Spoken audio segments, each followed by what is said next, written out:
حدیث پاک کے اندر آتا ہے کہ ایک رات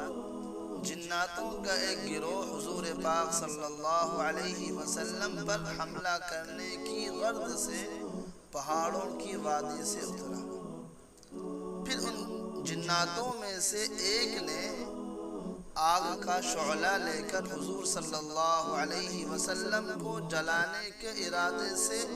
آپ پر حملہ کیا، تو جبرائیل علیہ السلام نے تشریف لا کر حضور سے فرمایا کہ یا محمد، میں آپ کو ایسے کلمات بتاتا ہوں کہ جب آپ ان کو پڑھ لیں گے تو جنات کی آگ بجھ جائے گی اور وہ اپنے مقصد میں کامیاب نہ ہو سکیں گے۔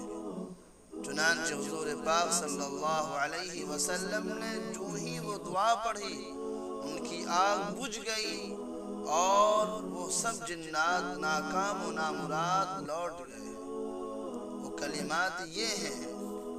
اعوذ بوجہ اللہ الکریم وکلمات اللہ التامۃ التی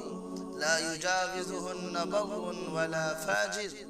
من شر ما ينزل من السماء وما يعرج فيها ومن شر ما زرع في الأرض وما يخرج منها ومن شر فتن الليل والنهار ومن شر طوارق الليل والنهار إلا طارقا يطرق بخير يا رحمن۔ اس لیے صبح میں یا شام میں یا دن میں ایک مرتبہ اس دعا کو پڑھنے کا معمول بنا لینا چاہیے۔ مفتی محمد سلمان مظاہری کی مزید ویڈیو دیکھنے کے لیے ہمارے چینل البراق کو